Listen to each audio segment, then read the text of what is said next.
It is time to go through 5 books I read in March. I finished a series, started new ones. There were some amazing reads and also some not so amazing ones. There was a lot of sorrow, pain and magic in the books I was reading. In fact, I think every single book I read had some type of magic in it. Hey guys, this is RyeMi and welcome to my March reading wrap-up. The first thing to do is, as always, to fill in the calendar by marking the days I was reading.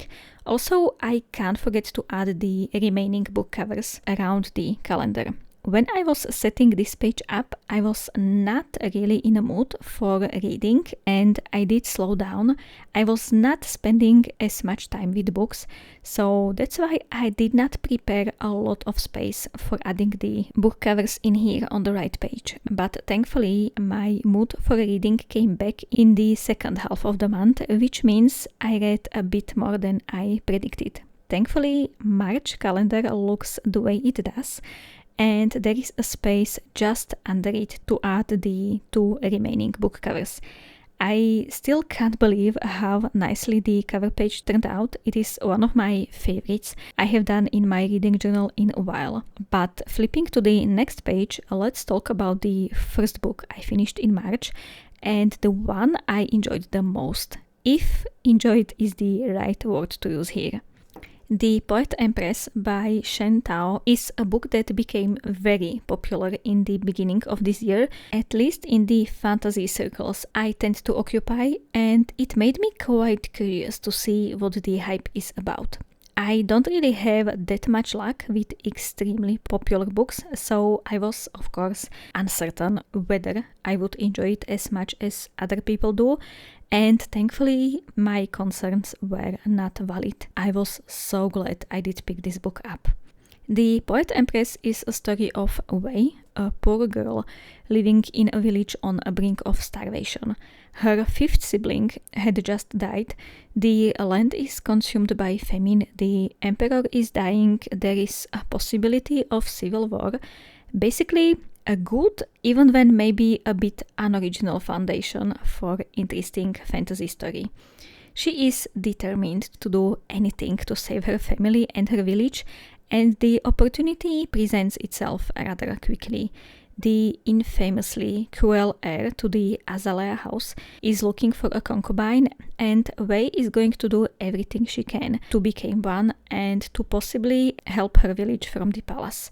Even when it means to somehow beat the other girls to becoming the concubine, girls born and raised in much wealthier houses with proper education and much better chances than Wei has. In the palace, she is, of course, belittled for her upbringing and she has to endure quite a lot from other concubines, but also from the heir. This is where the story starts to feel really dark, dangerous and painful, and it is also where we see her determination, the will to overcome everything for the sake of her loved ones. The magic in this world is performed through poems, and women, of course, are forbidden to read, but Wei has a goal. She is determined to help the villagers, and even the threat of a great punishment is not going to stop her. Even when saying this much about this story feels like a spoiler, it is all mentioned in the synopsis, so I am not giving you much more than is written there. The whole story was told from Wei's perspective, except few chapters later in the book, and I was rooting for her so much. But at the same time, she was almost getting on my nerves, but never quite so. There were instances where I could predict where the story was going and what she will do, and I was almost always correct. But then she has sometimes also done something else immediately after that, which changed the outcome of my predictions. So while listening to this book, I was always on the verge of annoyance with her, but she has always managed not to be annoying to me by a hair strand. I can't fully describe this feeling. It was quite bizarre at times. The villain is quite obvious, the cruel heir to the throne, and many of the chapters with him were full of torture, sorrow, and pain. But what made this book so interesting is that we got to learn why is he the way he is, and the author was not trying to justify his actions. It is a fantasy story with magic, but it is also sometimes categorized as romance, and I have to say, please don't go into this looking for a typical romance story. There is no romance between our two main characters. There is pain and torture, hatred and grief, determination and will to do everything you can for your loved ones, even when you might not survive in the end. There is love, but hatred in the same quantity as well. It was quite bleak read, but I was having a great time. I did not want to stop listening to this. I remember I was editing, I think it was my March Plan With Me video, and for the whole time I wished I could be listening to this book instead. Not only because I learned to despise editing, but because I was being so immersed in the story. I am so glad that there was finally a hyped book that I actually enjoyed, and I can't believe this was a debut novel. Shen Tao will for sure be on my reading radar from now on. I so want to see what she will come up with in the future. I chose to decorate a full spread for this book, mostly because I wanted to use an extreme amount of this beautiful red spider flower tape, but also because I knew I would write fairly long review for this book. Honestly, I would be able to fill at least one more page with just text. I could not find any black paper, and I wanted to have the edges of the spread as dark as possible, so I used the backside of some of the green papers I love but struggle to use. It seems like a waste, but I still have a lot left. The tape with the spider flowers, at least I think these are spider flowers. When I saw it, I immediately knew I will buy the tape, but it has one flaw. A big one. It is not pre-cut, which I have not noticed when buying it, so before I could work on this spread, I had a session of pre-cutting the tape myself. I don't really mind doing that, but I never do a good job, so there are parts that are not cut enough, and some where I accidentally cut through the whole tape, and when placing this amount of tape on the page at once, to be honest, I was kind of losing patience by the end of it. And on top of that, for the whole time I was working on this page, I thought how terribly this spread was turning out. But I persisted, filled out the whole border, and then added some Isobova stickers on the bottom right to break up the sea of flowers. And now I think it looks great. The sticker of a girl holding a book and doing magic, that fit just perfectly for this story, and I love the confined and maybe even slightly uncomfortable effect this amount of the flowers has on the spread. Enough of me fangirling about this tape. Let's talk about another story. I finally continued the Broken Earth trilogy, and not only did I continue, I decided to finish the whole thing in March. Mainly because I knew it would take me a long while to continue this series again, if ever, and honestly, I just wanted to have it done. I read the 5th season, the first book in this series, last year, and that one turned out to be a 5-star read for me. For the whole time, it was kind of an okay read, and then by the end of the book, things happened and I got so into it that it became a 5-star. With the Obelisk Gate and the Stone Sky, books 2 and 3 in this series, I never got to feel the excitement and enthrallment from the first book, but I was hooked enough to finish the series. The world is so interesting. There is such an imaginative cast of characters with different skin or hair, capabilities, age, history. This is so diverse, and we get to know more and more about many of them as the series continues. I guess I did not tell you what the series is even about, and it is so hard to do after I finish the whole thing, but in short, the first book tells a story of 3 women of different ages and follows them through their lives, their relationships, their studies and struggles, while you get to watch the world go into the 5th season, which is very difficult, if not impossible, time period for people to survive. And there is magic that has to do with Earth. I know that is a trashy review, but I'm kind of scared to tell you more to not spoil anything. The second book basically resumes where the first one has ended, and it took me a bit to get back into it.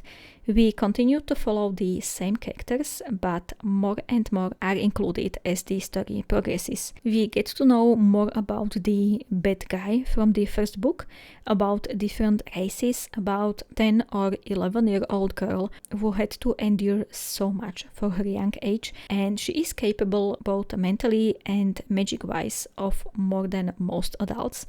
I felt for her so much in this series.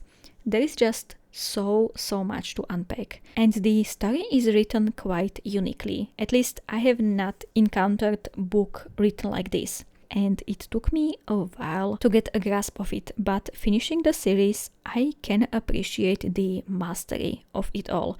Even when I could maybe not enjoy these books much while reading them, some parts just felt a bit tedious and I was losing my interest occasionally.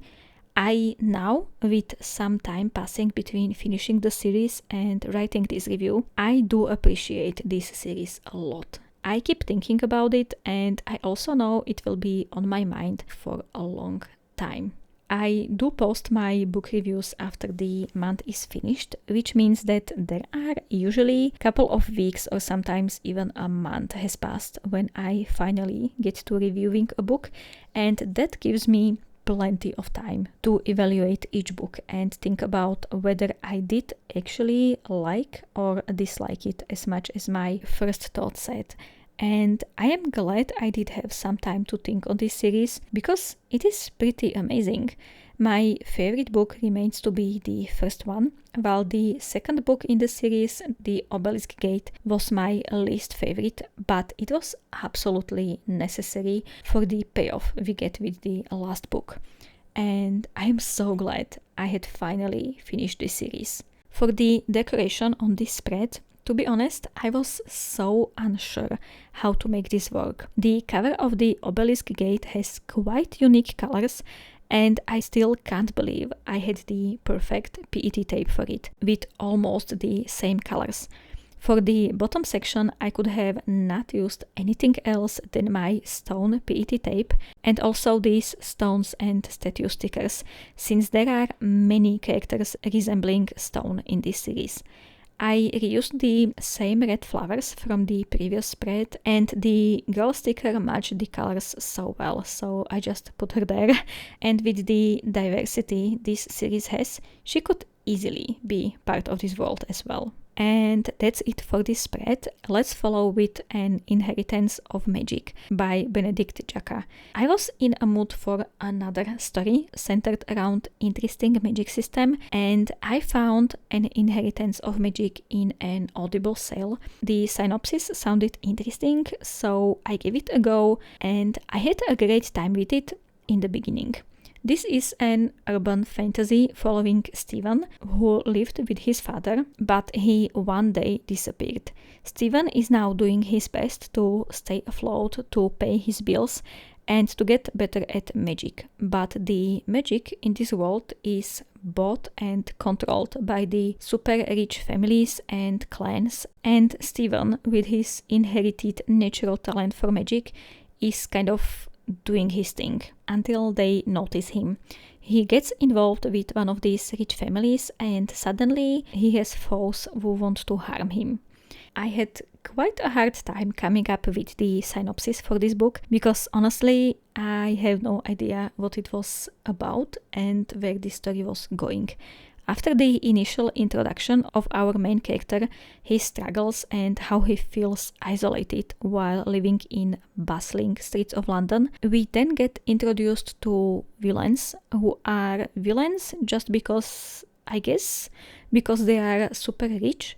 And then for the rest of this book, nothing happens. It is just a very drawn out description of his leveling up, his magic. You know, like there are these training montages in the movies. Well, imagine one going on for like 200 pages in a book. Thrilling, right? Yes, I'm deeply sarcastic here. He's just talking to himself and to a priest who is giving him homework. He's explaining and talking so much about basically everything, about how he feels this exact muscle when he moves his hand this way and how he should improve this or that so his arm could be like 10% stronger, about how much each type of magic item costs, every single one, and about how he does not have enough money but he can for sure MacGyver something similar, and we get to read about every single step of this. It was extremely repetitive and boring. There's a reason why those movie montages are so short. The ending was trying to pick up a pace, but it left me uninterested in the story anymore. I get that this was trying to talk about how rich people basically use poor people and how they are so good at keeping them poor while they are getting richer. It was just buried in a lot of, for me, boring stuff. And I got this weird feeling throughout the whole book, especially after the first scene with his friends, when they were talking about girls and about how they want only that one thing when they visit you in the evening. And to be honest, I considered DNFing right then and there. Their talk was misogynistic, and I can't believe there was not one woman in the author's vicinity that could give him some feedback. It was not only this scene, but every time they mentioned girls, it was just icky. But there was a cat. I guess I finished this book just because of the cat, but there are some nasty scenes with the animal cruelty, so please be aware of that. I decorated the page with anything brown I had. Looking at it now, I am not sure why, since this book is black and orangey yellow, but I would say it looks okay, and I got to use some of the tapes I rarely use, which is always nice. The last book I finished in March, and funnily enough, the first book I started all the way in February was Cold Magic by Kate Elliott. This is a book one of my friends recommended to me more than a year ago, and I finally got around to it. It is set in this steampunk-ish alternate Europe. There is magic and strong sense of history and family connections and doing what is proper while the Industrial Revolution is happening, or something like that. We have a headstrong and impulsive young girl, Catherine, who has no parents. She only has diaries of his father to read through. She is living with her aunt and uncle and her cousin. Soon enough, our main character, Catherine, is informed that her life is nothing she thought it was and is forced to marry a mage and live with him. It was so interesting right up to somewhere here, because there is not that much happening after that. They travel, he is very conceited and rude, she is always hungry, valid. That would not even be the least interesting part. The amount of info dumping was staggering. It felt like after half a page of some plot, we got stopped to read multiple pages of history of this world, just to then spend some time traveling and then read about the history some more. This is 600 pages long book, and it felt like 500 or so pages were history lessons. And that's why this book took me almost 2 months to finish. I was just not interested in this amount of history because it was not that important to the story. And it was told to us in the dialogue. And most of the conversation went like this. Catherine, You know what happened to my family and why I am acting like this, so stop being so rude. He, the mage, her future husband. Oh, I know what happened in your family, and then he proceeds to tell her her family history. Or the conversation between Catherine and her cousin B. Catherine, I am so sad my dad is not here. And then B proceeds to tell Catherine pretty long history about why her father is not present. That is not how people talk, and there was not much of a dialogue besides that. It was throwing me out of the story so much, and it was especially frustrating because when there was some action, it was actually so interesting. I wanted to get to know about the characters more, spend time with them, see where their actions take them, learn about their magic skills. There was actually a portal to different world. No, we get walls of clunky and confusing info dump instead. If any of you have read this series, please tell me if there are that many history lessons in the next books as well, because I would love to continue the series, but I am not willing to go through these walls of text again.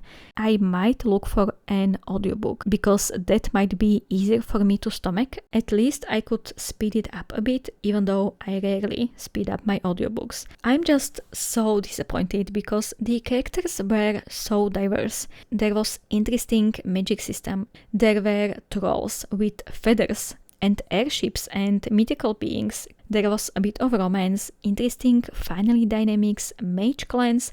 There was so much, maybe a bit too much at times, but it was so interesting for those like 100 pages where the stuff was actually happening.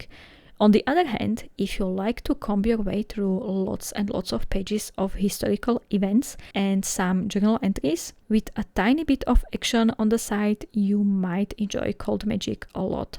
This was the last page of the day I was working on and I was feeling tired.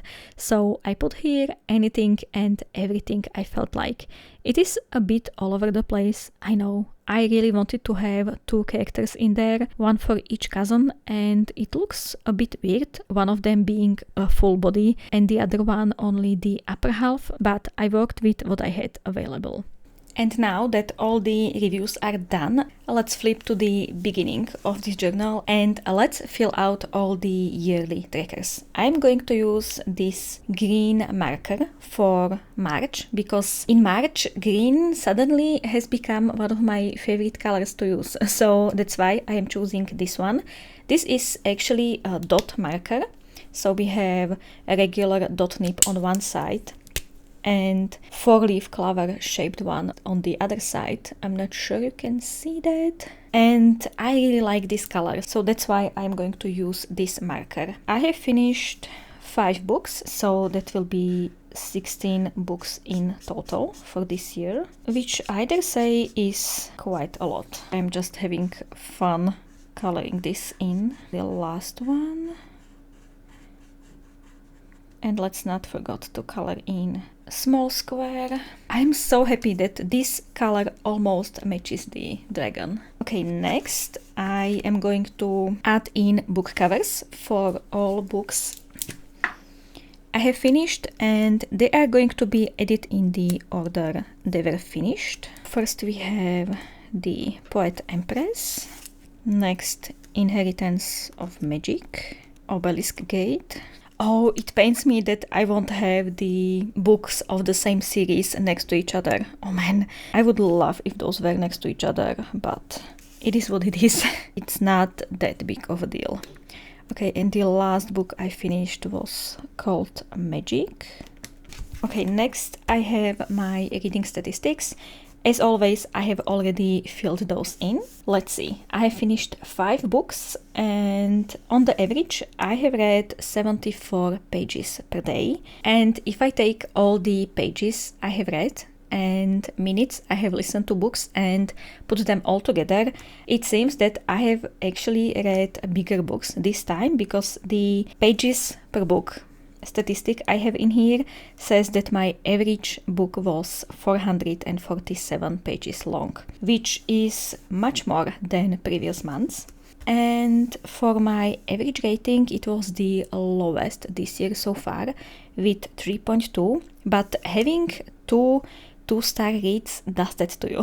But I'm so glad I have read those ones at least. Next, we have more coloring in. This is my favorite part of every reading wrap-up. I have all the markers prepared in here. And as you can see in here, I'm going to color in books by genre. And this will be maybe slightly uninteresting, but most of my reads were fantasy or fantasy and sci-fi. So there will be lots of this purple color added. The Poet Empress, I'm going to color it in as fantasy, even though some people shelve it as romance, but I don't think that is a romance. So to me it is fantasy, Inheritance of Magic as well. And now the Obelisk Gate and Stone Sky, I'm going to color in 1 square for fantasy and 2 squares for sci-fi. And I'm using this beautiful blue marker for that. And Cold Magic was again fantasy. There was a tiny bit of romance, but I don't consider that to be worth filling in square with romance color in here. So yeah, we added lots and lots of purple on this page. And now for the books by length. My first 2 books were between 300 and 400 pages. So that's this lovely pink color, as I added for the most of the boxes in here. Next, we are again adding the purple for books between 400 and 500 pages. Cold Magic, that was exceptionally a long book, and that was over 600 pages long, and I felt every single page of that. Okay, so this lovely olive green. This is done and it looks so good with the 2 full rows being filled in on both pages. But that is not all. We are 2 more trackers to fill in. For year published, we are going to add slightly bigger variety of colors in here. The Poet Empress was published this year, and I'm using this very, very dark color for that. Look at that, there are already 2 books published this year I have already read. That is happening quite rarely. Next book was published in 2023, and that's this yellowish green color. Then 2016 and 2017, so that's the same color, and it is again the same purple marker as I used on the previous trackers. And the last book was published in 2010, and that's this kind of muted pink color. For books by rating, I have 4.5. I took the wrong marker. Okay, it needs to be darker. 4.5. Then I had 2 2-star reads, so it was the second one and the last one. And yes, I am coloring this in the order I finished the books, but it is totally fine if I make some mistake, because at the end of the year I am not going to go in here and judge if I edit in everything correctly. So if I do some mistakes, that is totally fine. Okay, next we have 3.5, and that is blue. And a 4-star, that is the color I accidentally used first time in here. Once again, I did quite a few different colors in here, which I love to see. I would love if there were more of these darker colors, because it means I had better luck with my reads and I rated them higher. But in search for, to me, enjoyable books, I will always find some not so enjoyable ones, and that is totally fine. No classics and no non-fiction. And for series tracker, okay, I can add something in here. As I said, I have finished the Broken Earth trilogy by N.K. Jemisin. Where is that? Here. So I can color in these 2 squares. Okay, and let's add color in here as well.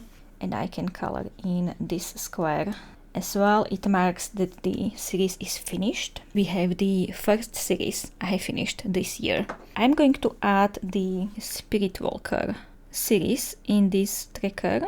That's the one with the cold magic being the first book, and as I said, I was not the biggest fan of that, but if there is more action in the next book, I am willing to continue the series because there were some interesting parts to that. And let's color in the first book finished. That's it for the series tracker. Now read my shelf.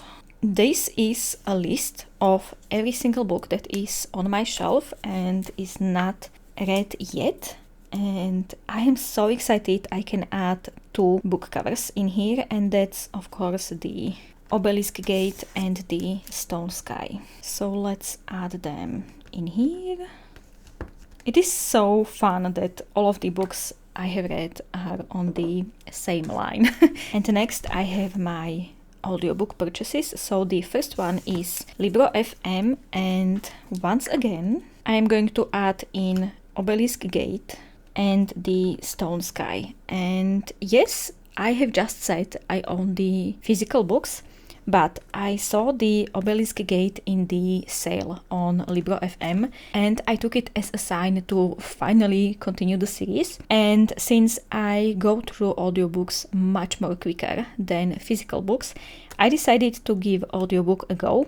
And there were times when I took the physical book and I did small sessions of tandem reading, but I still read most of it in audiobook form. And once I finished the Obelisk Gate, I chose to finish the entire series, so I bought the next book, and I'm so glad I did, because I have no idea how long it would take me to get back to this series again, especially because the second book was not my favorite.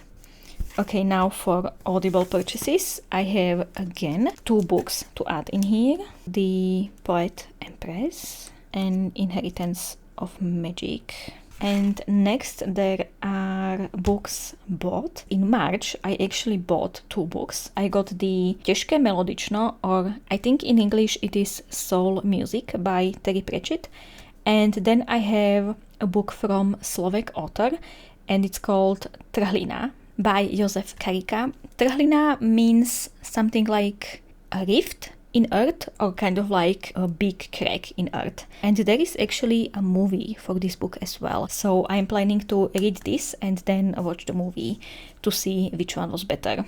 Okay, nothing was unhauled, but there is a small pile of books I am planning to unhauling, kind of gathering in one place of my room. So there will be some unhauls later in the year.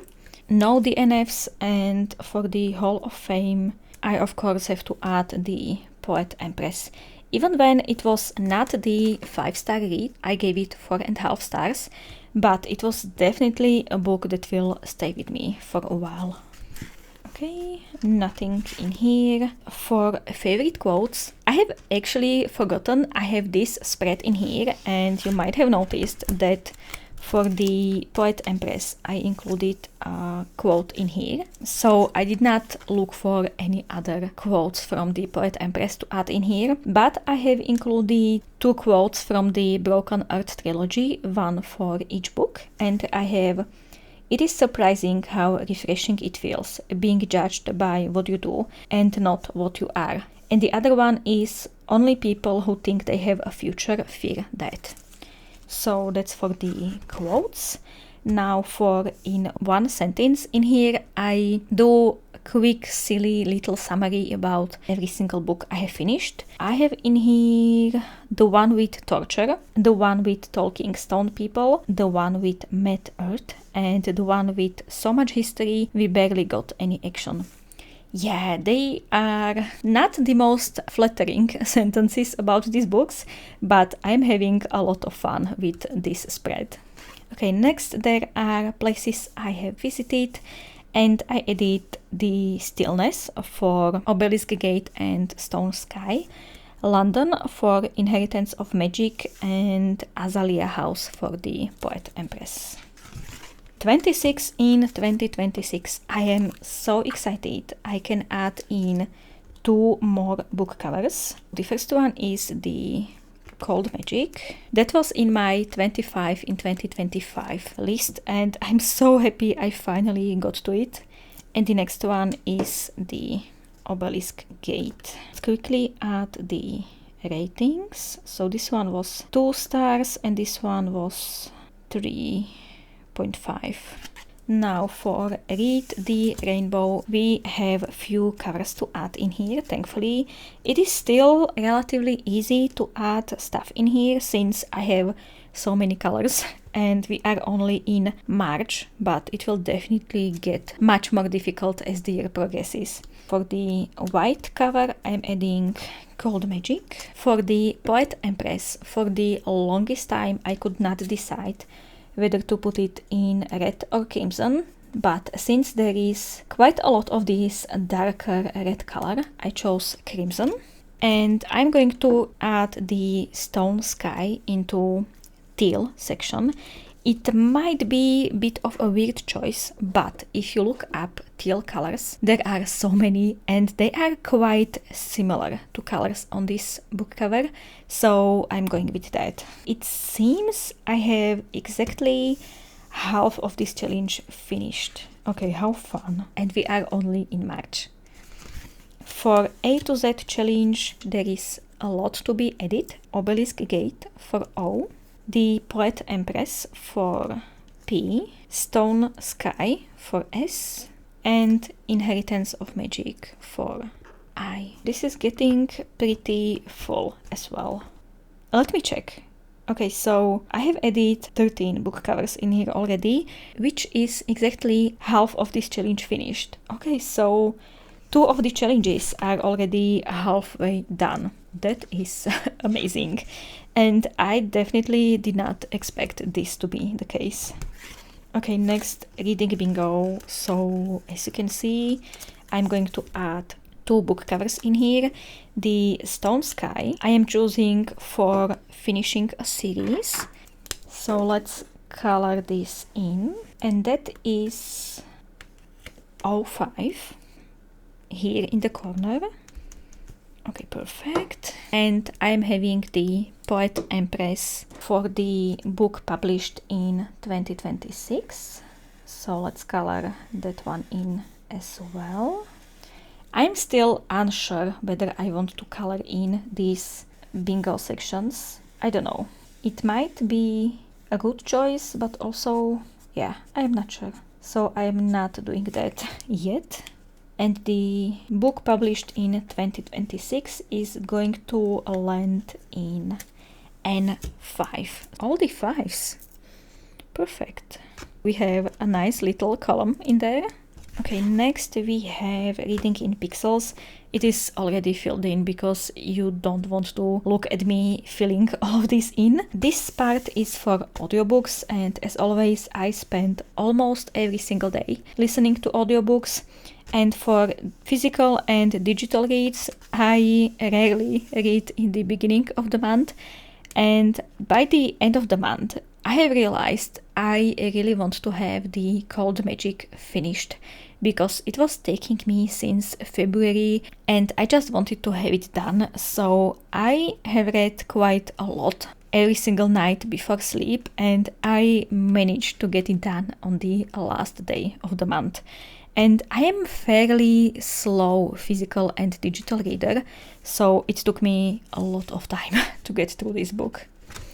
Okay, next I have read no arcs, but I can cross off one of the book recommendations from you guys, and that is the Poet Empress. That was recommended by Psychonaut Journaling. You should definitely check her channel out. She's also doing book reviews and her review pages are always stunning. So definitely check her out. There will be a link in the description. And that is not everything for my book challenges, because I have a separate journal for more challenges.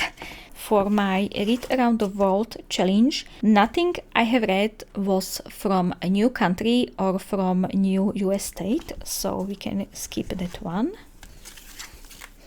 for the Year of Goober, I have actually forgotten to add book cover for February in here. So let's do that now. These are so tiny. I have chosen a Red Velvet Cupcake for a book that contains romance. And for March, I don't think I have fulfilled this challenge because we have either a Lemon Tart, Given a Second Chance. There was not a book that I have given a second chance to.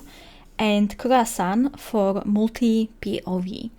And everything was single POV. Except maybe the Poet Empress, there was a slight section with different POV, so I might count that, but I'm not really sure. So for now it will stay blank. And what do we have for April? I can read for either Hot Cross Bun, that's a book linked to tradition. Well, yeah, I might be reading something like that actually right now. And the next one is Chocolate Chip Cookie, a nostalgic read. Oh man, I am planning on reading Project Hail Mary again, so I feel like that will be very nostalgic, which seems I will have read for both of these challenges. Yeah, that's so fun. Okay, next we have Buzzword Reading Challenge. And last month I have actually completely forgotten about this journal when I was filming, so we are going to add both February and March reads in here. But despite it being 2 months load, there is not that much. I can add Dead Poet Society, I have read that last month. I can have that for groups and clubs because yeah, that fits absolutely perfectly. And that's about it for the titles. Now for the cover section, I have Inheritance of Magic for doors, keys and locks, because there are small keys in here. So I'm counting that one. And that's about it for the Buzzword Reading Challenge. And now we have Jellyfish Reading Challenge, and in here I will add a bit more. For the Japanese Sea Nettle, the prompt is book set in Asia, and I'm going to read the Poet Empress. It is, of course, fantasy Asia, but I think it still fits. Now for Portuguese Man o' War, there is a prompt for book outside of your comfort zone, and I'm going to read A Court of Wings and Ruin. Okay, then we have Flame Jellyfish. There is book with fire on the cover or in the title, book with red cover, or something spicy. I'm going to add the Knight and the Moth for the something spicy section. For Mole Stinger, we have book with weapon on the cover or in the title, and I'm choosing to clutch a razor because I think a razor can be quite a good weapon. So I'm going with that. There is one more prompt I have fulfilled, and that is book with water on the cover or in the title, and there is no better book for that than Wild Dark Shore. And yes, you might have noticed I already have some books written in here, but those are books that would be used for multiple prompts, and I don't want to do that, so I have them as placeholders if I won't read anything better by the end of the year. So then I will use those, but not sooner. I still hope I will find something else for all of these prompts. Okay, and that's it for all of my challenges. Now let's look through my March pages again. The cover page is still one of my favorites I have ever done. And as you can see, I have ran out of space in here, so I added some book covers in there. But I'm still glad this section of the tape is still visible because it is so lovely, so colorful. Okay, now for the Poet Empress. This page is so beautiful. I did not think it would look that nice when I was working with it because I was quite worried it would turn out absolutely horrible. Okay, next we have the Obelisk Gate and the Stone Sky. And I did try so hard to somehow match the colors for both of these book covers and not make them clash. And I think I somehow managed that, which is amazing. And on the last spread we have the Inheritance of Magic and Cold Magic. Both books I did not enjoy as much, but I'm still glad I read them. Yeah, that's it for my March reading wrap-up. Let me know if you have read any of the books I was talking about today and what are your opinions on them, if you agree or disagree. I am totally fine if you disagree with my book reviews because everyone is different and everyone has different expectations of a book, so that's totally fine. If you'd like to watch more reading journal wrap-ups like this, here is the one from the last month, and down under the video there is a full playlist of all of my reading journal videos I have published this year, and also down there are links to everything I have used on these pages today, so all the stickers, all the washi tapes, all the markers, if they are still available. Thank you so much for watching. Have absolutely a lovely day, and I will see you in the next one. Bye.